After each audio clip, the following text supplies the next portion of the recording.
Vous êtes sur la Moto TV, mesdames et messieurs, c'est l'heure de vous informer au sommaire. Les chantres catholiques au monde étaient en l'honneur ce mardi 22 novembre. Ils ont célébré la fête de la Sainte Cécile, patronne des chantres en paroisse Mater Ecclesiae de Butembo. Les chantres qui ont pris part à une célébration eucharistique ont été appelés à vivre selon le charisme de Sainte Cécile. Tenu d'un atelier d'échange et d'information sur les programmes de désarmement et de démobilisation en province de l'Ituri, des acteurs pour la stabilisation ont été capacités sur les programmes de désarmement dans l'objectif d'éradiquer l'insécurité dans cette région. Tout pour les titres.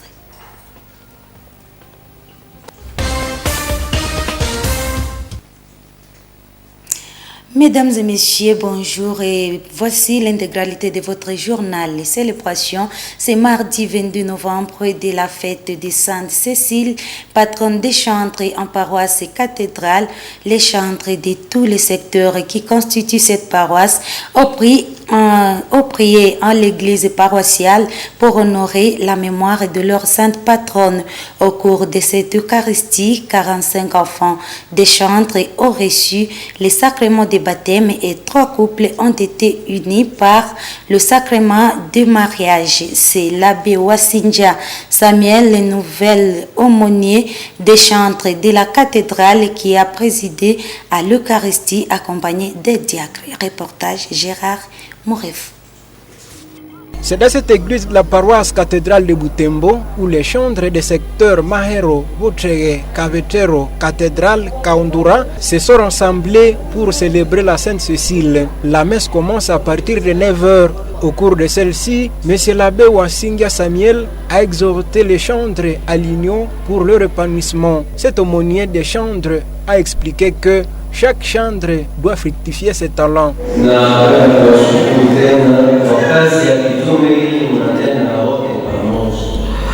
Je vous remercie pour cet apostolat que vous réalisez chaque jour à Synergie. Ce travail que vous faites s'est fait voir à travers les activités que nous avons réalisées aujourd'hui. Et nombreux parmi vous se sont décidés de revenir sur le beau chemin et ceci prouve réellement que vous travaillez bien. Voilà les 3 couples. Pendant cette Eucharistie, 45 enfants de chantres ont reçu le sacrement de baptême et la bénédiction de 3 couples par le sacrement de mariage.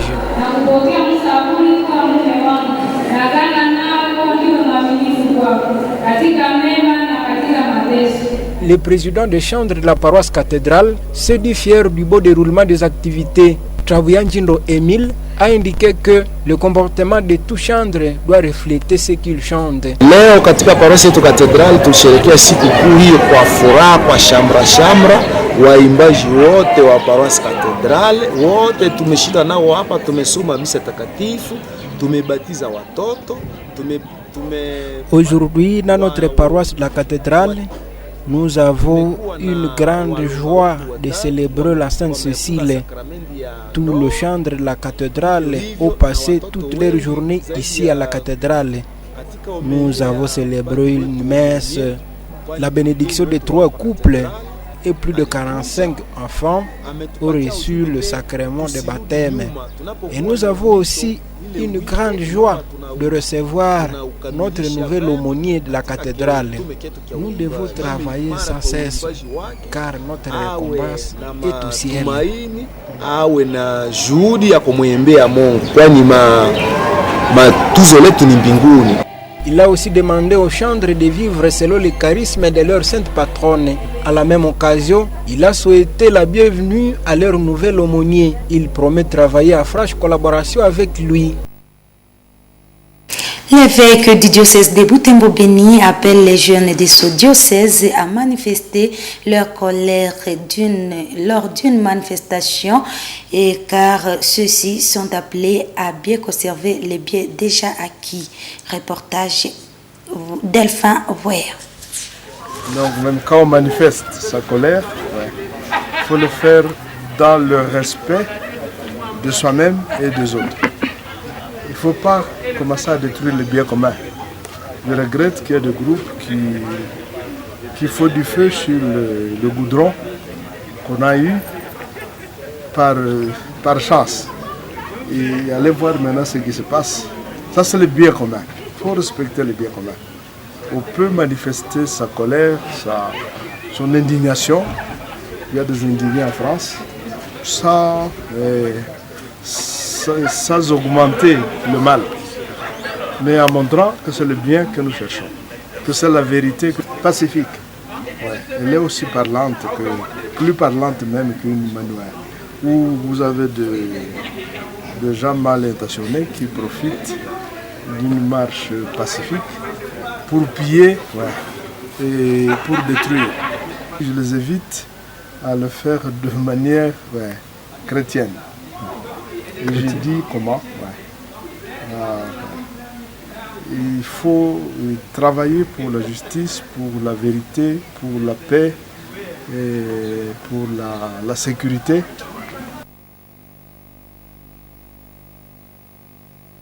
Et le commandant de la police nationale congolaise en ville de Butembo, le commissaire supérieur principal Paul Ngoma, condamne le silence des leaders politiques face à la situation qui prévaut dans la ville. Il l'a dit ce lundi 21 novembre 2022 après la mort d'un militaire FARDC tué par des présumés Maïmaï dans la partie nord de Butembo. Le commandant ville de la PNC appelle les élus de Butembo au bon sens pour l'émergence de cette entité. Propos recueillis par Manon Penzi Manzekele. Je pense que ces politiciens sont connus. Ce n'est pas intérêt qui leur nom ici. Ces leaders qui sont populistes, bien sûr. Je ne dis pas que tous les politiciens de Butembo, mais certains leaders qui se comportent en populistes, qui aiment seulement instrumentaliser ces jeunes gens. Ils sont là, les leaders. Chaque fois qu'il y a un problème, ils parlent. Mais quand on dit un policier, un militaire, on ne parle pas. Jamais donne de conseil. Or, un leader doit être au milieu du village. Il doit commencer par conseiller les deux camps. Si la population me conduit, il doit te connaître comme ce que fait Nzangi Mouton. Là, il s'est comporté en homme d'État. Il a donné des conseils. Il a condamné tous les camps, toutes les cas de fidélité. Qui a tué un civil. On n'est pas arrêté, condamné à mort. Il n'a pas été condamné à mort à l'autorité militaire. Mais il y a des politiciens qui sont seulement là, qui voient seulement la population pour préparer les élections. Donc moi je dis ceci pour les leaders qui aiment se enfoncer toujours le clou. On peut toujours préparer les élections en donnant des bons conseils, des orientations. Si l'armée fait du mal, la police fait du mal, il peut condamner. Si la police fait du mal, il faut doit se condamner. Il faut être au milieu du village. Là, vous êtes vraiment un leader responsable. Nous, à tout moment, voir seulement les défauts d'une seule partie et l'autre partie. Moi, je demande à ces leaders-là de ne pas trop envenimer la situation, parce que ce sont eux qui sont là à l'origine, afin que les villes de Butembo ne puissent pas développer. Or, nous voulons l'émergence d'autres villes. Mais ce sont même ces leaders-là qui intoxiquent les gens. Même les commerçants de ne pas payer les taxes puis les impôts. Mais l'État va fonctionner comment? Notre République est en guerre. Maintenant, vous commencez à intoxiquer les gens de ne pas payer les taxes, de ne pas s'acquitter les obligations. Non, ce n'est pas ça un leader. Corrigez avec moi les commandants de la police nationale congolaise l'a dit plus tôt hier lundi 21 novembre 2022. Et le ministre de l'Enseignement supérieur et universitaire Mohindo Nzangi Butondo et le ministre national de la Défense ont présidé ce mardi 22 novembre 2022 une réunion technique pour différentes orientations dans la matérialisation d'une formation militaire des étudiants congolais dès le début de l'année académique 2022-2023. Le général-major Augustin Moussa Mwamba, ministre de la Défense, a fait savoir que cette proposition adoptée par le gouvernement congolais pour former tous les étudiants sur les stratégies militaires pourra aider Tassouapé à sortir les pays de la crise sécuritaire. Suivez. Nous avons présidé la réunion ici au TIESD, comme vous pouvez le voir, pour recevoir différentes orientations techniques par rapport à cette proposition d'une formation sur la préparation militaire des étudiants qui va commencer l'année académique prochaine. Donc on est venu avec la recommandation effectivement du ministre de la Défense pour avoir l'avis technique du TIESD qui est la haute école habilitée à donner cet avis technique pour voir comment on va faire pour les modalités pratiques de cette formation sur la préparation militaire, effectivement sur les valeurs de la République aussi. Vous venez de suivre son Excellence, Monsieur le ministre de l'Enseignement supérieur universitaire, le TIESD qui est le Collège de haute études de stratégie et de défense. C'est la haute école qui donne cette formation en stratégie. Et en même temps, c'est le cadre d'inspiration stratégique pour ce que nous appelons la politique de la défense. Aujourd'hui, le gouvernement venait d'adopter la politique de la défense de la RDC. Et dans cette politique, il y a également l'aspect qui touche au patriotisme des jeunes. Et ce patriotisme cadre également avec la formation militaire. Aujourd'hui, nos universitaires ont besoin d'avoir quelques éléments de formation militaire pour qu'ils sachent comprendre comment ils peuvent défendre leur pays. Son Excellence, Monsieur le ministre, venait de le dire, les États généraux des enseignements supérieurs universitaires en ont décidé ainsi que nos étudiants puissent avoir une préparation à la formation militaire. Et le TIESD étant le creuset de cette inspiration stratégique, quoi de plus normal que nous puissions échanger avec l'autorité de tutelle de l'enseignement supérieur universitaire pour que nous puissions arriver à voir ensemble quelles sont des orientations qu'on peut prendre sur les modules qui peuvent être donnés dans nos universités d'enseignement supérieur pour préparer nos jeunes futurs cadres de demain à avoir cet esprit de la défense et à défendre réellement leur pays. Voilà pourquoi nous avons accueilli la visite de son Excellence, Monsieur le ministre de l'Enseignement supérieur universitaire, et nous sommes prêts à l'accompagner jusqu'au bout. Ituri, ouverture ce mardi 22 novembre d'un atelier d'échange et de formation à faveur des acteurs de stabilisation de l'Ituri sur le programme de désarmement, démobilisation et relèvement communautaire. Et pendant 2 jours, les participants à cet atelier seront capacités sur le programme de désarmement en vue de matérialiser la vision du président de la République pour le maintien de la paix au pays. Reportage de la presse du gouvernorat de l'Ituri. Motivés pour la paix, ils sont une 50aine de partenaires de stabilisation dont les organisations non gouvernementales, le gouvernement provincial, la MONUSCO, la société civile, la division du plan et autres à répondre présents pour cet atelier de vulgarisation de la stratégie nationale et plan opérationnel du PDDRCS. Il est question de mettre à la disposition de ses partenaires des connaissances nécessaires autour du PDDRCS pour son appropriation et accompagnement afin de matérialiser la vision du chef de l'État, celle de restaurer la paix et la sécurité dans la partie orientale du pays, a martelé le chef de travaux Peter Nzima, l'assistant principal du coordonnateur provincial PDDRCS. C'était lors du discours de bienvenue sous la supervision de Flori Kitoko, coordonnateur adjoint en charge des questions techniques et opérationnelles. Mais alors, nous profitons également de cette tribune pour rendre nos hommages les plus déférents au chef de l'État, son Excellence Félix Antoine Tshisekedi, pour son engagement à restaurer la paix et la stabilité à l'est de la République démocratique du Congo, particulièrement en ces moments où le pays fait face à une agression étrangère articulée par le Rwanda à travers l'action armée de la coalition M23-RDF qui occupe en ce jour une bonne partie du territoire de Rutshuru au nord Kivu. Abordant la question de l'objectif de cette activité de ce jour, il y a lieu de vous préciser qu'il fait suite à un besoin exprimé par nos partenaires de stabilisation d'être édifiés sur le programme, leur facilitant ainsi sa vulgarisation à l'occasion des activités qu'il réalise chaque jour sur terrain.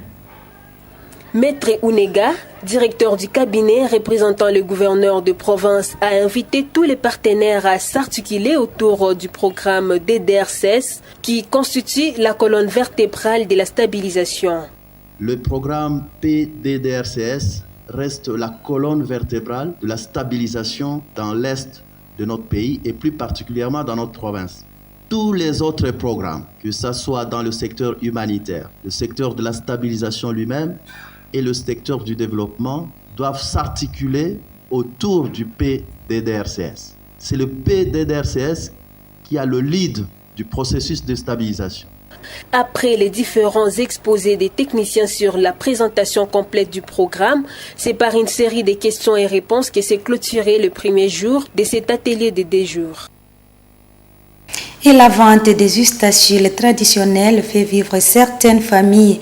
En ville de Butembo, une poignée de personnes qui pratiquent ces métiers au centre-ville installent leurs marchandises au croisement de l'avenue Matokeo dans la ruelle qui loge les stades de Vanvel. Ils indiquent que ces commerces perdent de plus en plus de la clientèle car la tendance est de virer vers la modernisation. Eugénie Monsivirois, reportage. Ici, près du marché central de Butembo, sur avenue Matokeo en direction du stade Van Nevel, de mortiers, de pilons, de tam-tam, de vannes, de paniers, des jus baissières, des escabeaux, un bien d'autres ustensiles sont installés pour la vente.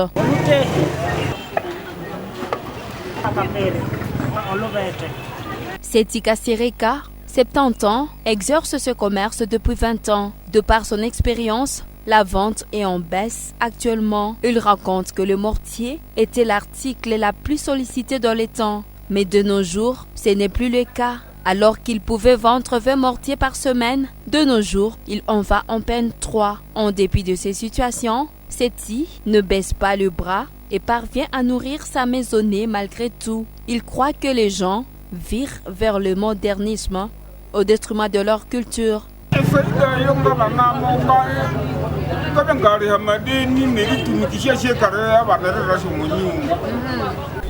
Je trouve et bénéfice dans ces métiers et avec ces gains, je m'acquitte de scolariser mes enfants et nourrir ma famille. J'encourage aux gens de se procurer de ces ustensiles traditionnels pour immortaliser la culture Yira. Toutefois, certaines dettes impayées fragilisent ces commerces.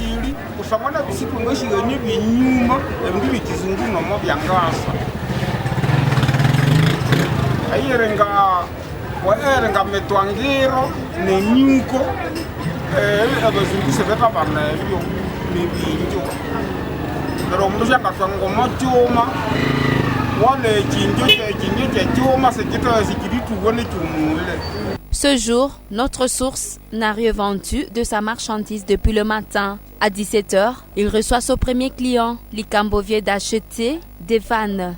C'est un agriculteur qui recourt aux vannes pour arranger ses récoltes telles que de céréales. Par ailleurs, il contribue à la promotion de sa culture. Parce que inaomba mtu anavalorize kwanza kwao vitu vile vinatengenezewa kwenu hawezi viignorei sababu watu wanawazaka J'ai acheté ces vins juste pour valoriser notre culture Yira. Ces ustensiles m'aidera à arranger les haricots et les riz. Inasaidia kwa makazi mingi. Sasa shie kwetu tunazoea sana kulima.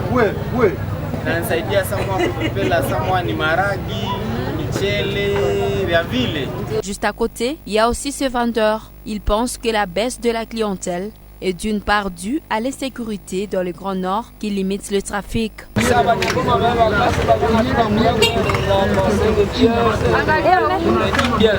Suite à l'insécurité, certains clients qui venaient de Goma, Komanda et très loin n'arrivent plus à Butembo. Pourtant, ils étaient nos clients. Nous plaidons pour le retour de la paix.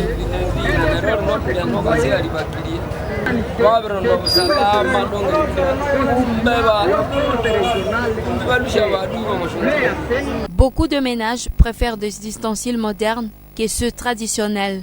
Par exemple, le mortier qui servait pour piler des cossettes de manioc soit abandonné pour deux moulins. Madame Anne préfère deux moulins car ils sont rapides. Il en est de même pour le pontou, comme l'explique Judith, cette fille rencontrée ici au moulin de Sombé.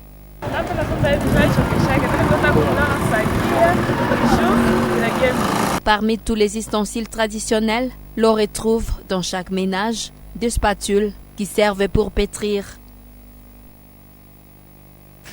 Nous sommes pratiquement à la fin de cette édition du journal, mesdames et messieurs. Merci de nous avoir suivis. Portez-vous bien. Bye.